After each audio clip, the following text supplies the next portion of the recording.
Hello, how are you doing? Hope you're good. Hope you're fine. Welcome to Lawyers Info Hub. It's always a pleasure to create content on this platform. Thank you, my returning subscribers, to know what is new on the channel. I really appreciate you. For you who is meeting me for the first time, I'm your host, Mercy. This is Lawyers Info Hub. I'm passionate about the growth of legal education in Nigeria. I'm passionate about seeing law students becoming more informed about law practice. I'm passionate about seeing young lawyers, becoming aware of what they need to do to thrive in their career. I want to see you succeed as a lawyer. I want to see you reach the zenith of your career as a lawyer, as a law student.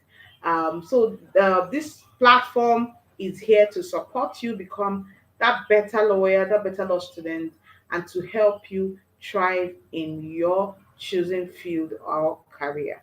So today we are looking at types of trademark. I've already earlier done a video on trademark. I'm going to put it up the link um, on this on below this video at the description so it will be easier for you to also have synchronized the both lectures and have a deeper understanding of what we're talking about. This is one of our intellectual property series, and I hope you will do enjoy the class. So, as earlier stated, we are going to look at the types of trademark. Um, a trademark, it offers legal protection for a word, a symbol, a phrase, a logo, a design. You have a design, you have a logo, your brand has signage that you work with, and you want to protect it, you want to register it, you want to trademark it. You understand? So, what trademark does is that it offers legal protection for that word, for that phrase, for that signage, for that symbol, a combination of those, that represents a source of goods and services. Sometimes when you see, for example, some of these beverages or or juice company, they have a signage. Lots of companies have symbol. When you see that symbol, you know that this is for this company. So trademarking it is what protecting that your symbol so that another person cannot use it, or so that it can when people see that symbol, you know that it represents your goods, it represents your services, it represents your company, it represents your brand. So there are five types of trademark, you know so there are the five categories, so we're going to look at it. We have the generic trademark, we have the descriptive trademark, we have the suggestive trademark, we have the arbitrary trademark, and we have the fanciful trademark. So this class today is focused on these five types of trademarks. I just hope by my explanation you'll be able to have an understanding of the types of trademark we have, so that by the time you're trademarking your signage, you're trademarking your logo, you're trademarking your phrase or the name of your company or something, you should be able to have an idea of, is it generic trademark? Is it a descriptive word? Is it something that's suggestive? Is it fanciful? Is it arbitrary? So sit back, relax, and enjoy the class. If you're yet to subscribe to the channel, please still hit the subscribe button. Share these videos. Knowledge is powerful. Someone needs to hear this. Drop your questions in the comment section. You will receive answers to them. Yeah, so let's hit it as it is. So we have what we call the generic trademark. It's simply the common name for the product or the services. For example, someone is selling pencil. Someone manufactures pencil. So the word pencil is generic, because there are other persons or other companies that produce what? Pencil. So you can't come want to trademark the word pencil, knowing that is you're not the only one producing that pencil. So pencil as a name is what? Generic. Someone is manufacturing phones and you want to trademark the word phone, knowing that you're not the only company that produces or manufactures phones. So it's going to be difficult to do that because you're not the only company doing that. So you are going to trademark the one phone. It's under the generic type of trademark. So when it's generic, it's difficult for it to be what registered. Now, someone can trademark a phrase. Someone can trademark a phrase. So, someone can do um, epic pens. Epic. So when they see that epic, they know it is attributed to this particular company. Just generic trademark are the least registrable types of trademark. So when you're trademarking a name, a sign, a phrase, you must all know that you must put in the back of your mind that hope what I'm trademarking is not a generic word. It's not a generic phrase. It's not something that is akin to other people. Do you understand? So if I've used pen for example, I've used phone as example, I've used maybe you're manufacturing television. You cannot just trademark the word television because you're not the only one producing it. We have different companies that produces television. So whatever you're going to must be something that is distinctive. Yes. So another type of trademark here, just like I told earlier, said that generic trademarks are the least registrable uh, type of trademark. They're the least. Now we have what we call the descriptive trademark. The descriptive trademark, they are more than just the name of the product you're producing or the services you render. They do nothing but tell the market about the certain, characteristics, features, or benefit of that product. Yes, you're producing a certain type of beverage. So we're going to what we want to use a descriptive trademark. That descriptive trademark is going to talk about the characteristics of that your beverage you're producing, the features or the benefits of that particular beverage.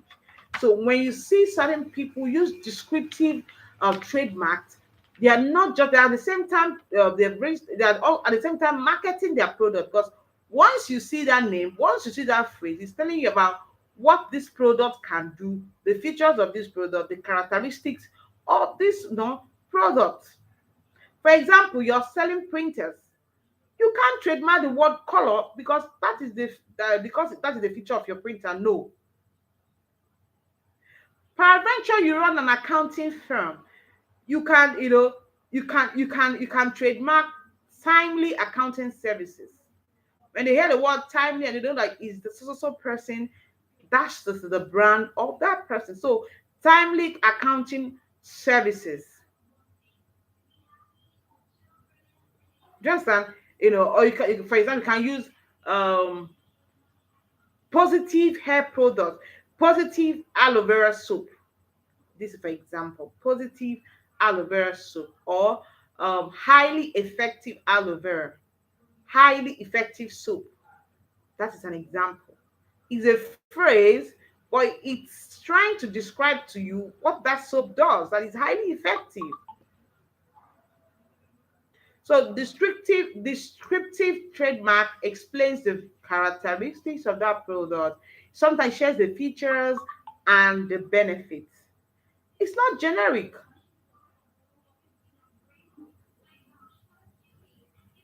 So we've learned about the generic trademark, we've learned about descriptive trademark. Someone can use pure gold. Pure gold is telling you it can be trademarked because it's descriptive, so that what I'm selling is pure gold.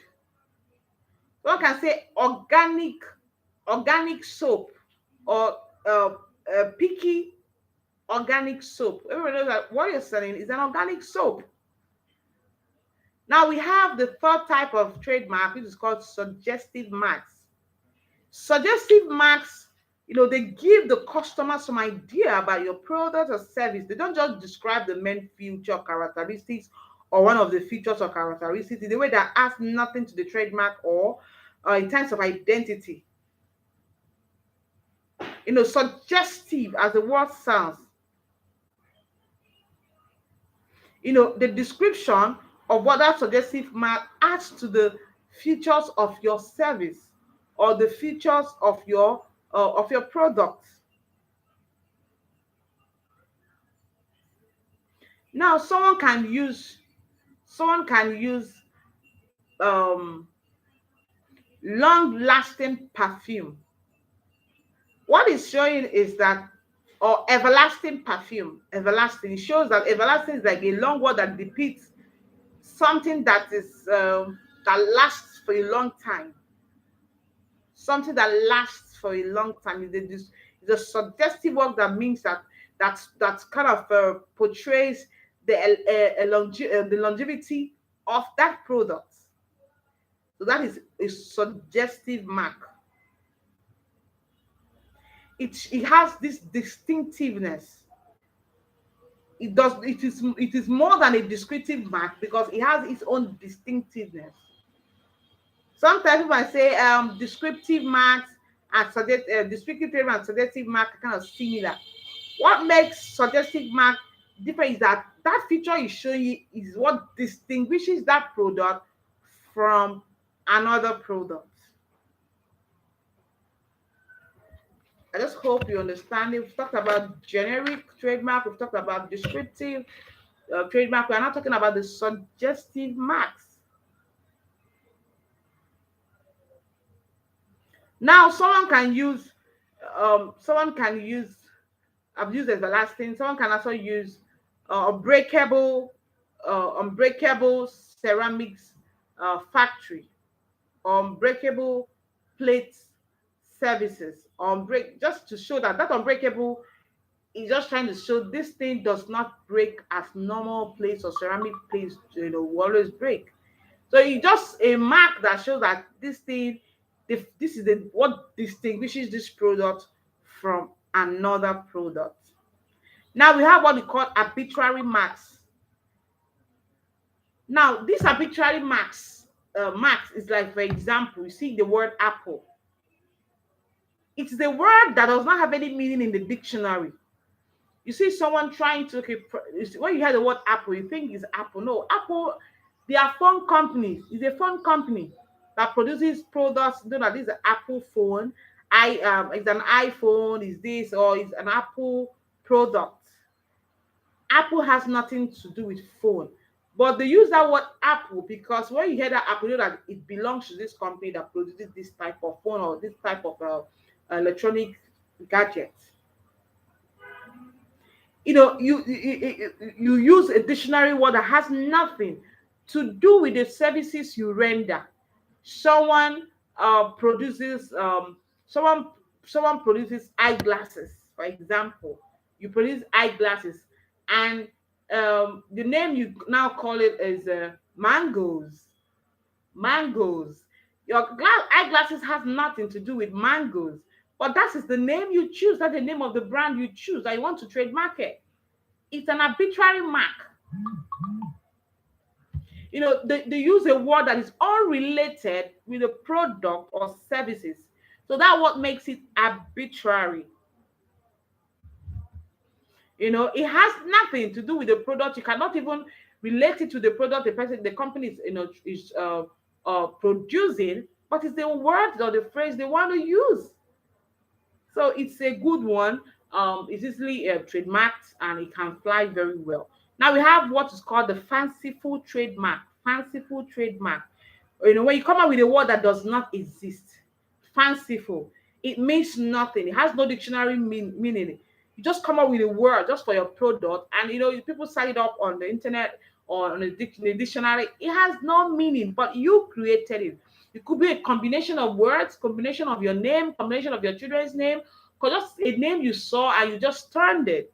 It doesn't have a dictionary meaning. And this type of word is also very trademarkable. It is very, very, very trademarkable. Fanciful trademarks. Someone can say Yamaha. Yamaha is a product. They do lots of a motorcycle. Yamaha. You see Sony. Sony, Sony, is a product, is a name. But you check it in the dictionary, there's no meaning to that. It is fanciful, but does not have any dictionary meaning, and the person just uses it. Kodak, for example, Xerox, Exxon. These are words that are what fanciful. They are the most fancy, these words I mentioned, most of them are the most fanciful, trademarks we have all over the world. and it flies. But the words, you can't even get the meaning in the dictionary. It's a fanciful word. It could be a combination of two names, combination of something, or combination of 10 names or 5 names, or something you just put up together to have a word, but it does not have a dictionary meaning.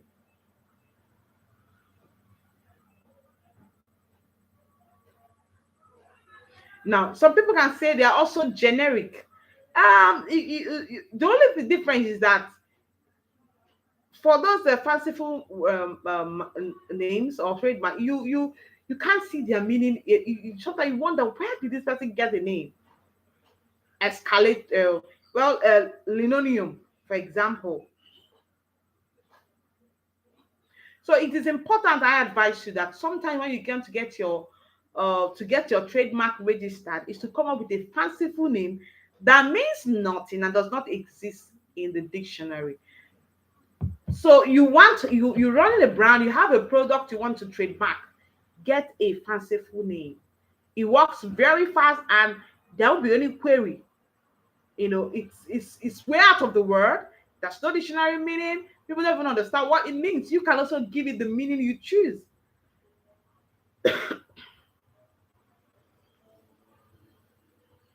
So sometimes you put up a name or a phrase, is in between. Is it suggestive mark? Is it descriptive one? Is it generic? So fanciful trademarks are very strong. And because it does not have any meaning, you can even be the one that will ascribe the meaning you choose to it. It is a very strong, it's very strong, and it's very one of the highest forms of trademark that can be registrable. Now, under our trademark act, I want to talk about what we call associated trademarks. They are recognized under Section 27 of the Trademark Act. Sometimes there are two names. Sometimes you see two brands having similar names. So what the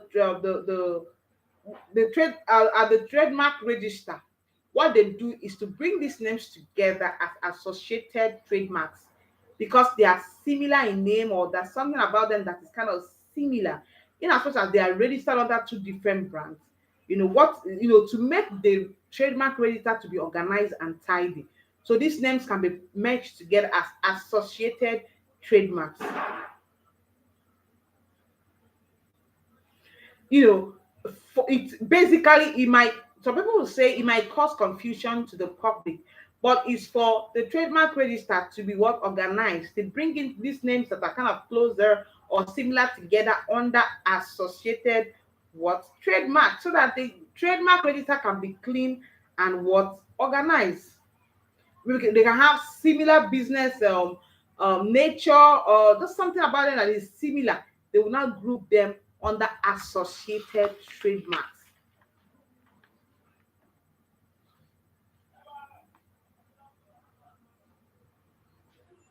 Now we have certification mark. A certification mark is that sign that certifies a goods or service in respect of what it is used, to be of quality, accurate, or it has characteristics that are recognized for that particular group of a service or goods. A certification mark is what tells the public that this goods meets the standard required by the certifier. We have the SON, we have other organizations set up to certify certain goods and services in our jurisdiction. So sometimes you can see a mark from that organization showing that this particular product meets the requirements from the certifier or the organization set up to certify goods of that level or that category.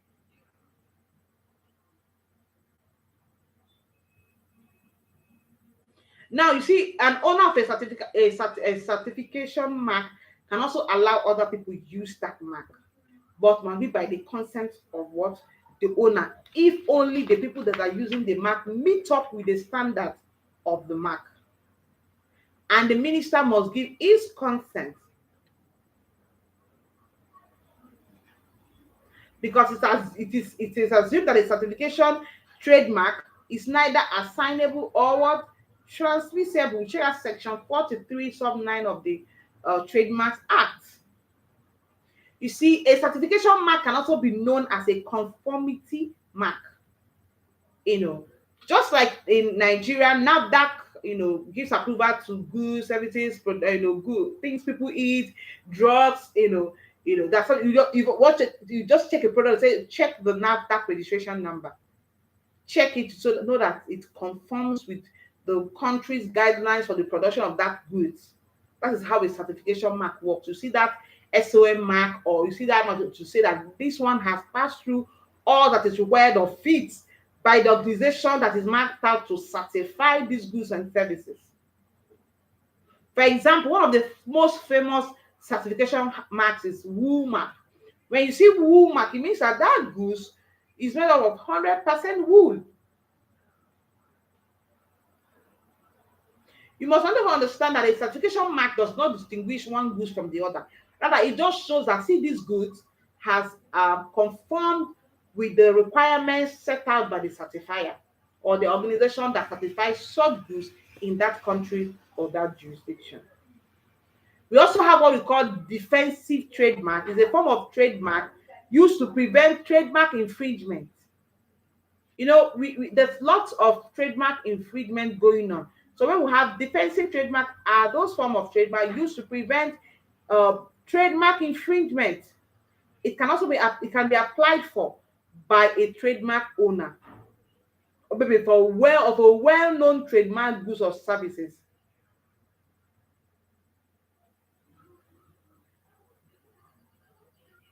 So we've looked at the 5 types of trademark. We looked at the generic trademark. We looked at the descriptive trademark. We looked at the suggestive mark. We looked at the arbitrary mark. We looked at the fanciful mark, and we talked about associated trademark. We talked about the certification mark, and we talked about the defensive trademark. That a defensive trademark is a form of trademark used to prevent what trademark infringement, and it can be applied, for by a trademark owner of a well trademark goods or services that are not intended to be used by that person. Yeah. So we've raised the bar for you to understand certain concepts in trademark by understanding the types of trademark we have. So it is left for you to also go back, do more research on what we've said, for you to understand more, gain more knowledge. Knowledge is like light; it removes darkness, which is ignorance. Yes. We hope you've enjoyed today's class on the types of trademark. If you enjoyed the class, please give it a thumbs up, give the video a thumbs up, drop your comment, share it to someone who needs to understand what the types of trademark that we have. If you're yet to subscribe, just like earlier stated, please do hit the subscribe button, share the video, and like it. I want you to know that you can be the best you can ever be. You can be the best. You can rise above every limitation. Be resilient. Don't give up. It is not easy anywhere. In whatsoever you're doing, put in your best. Put in your best, and you will see yourself rising far above your limits. Do take care. Bye.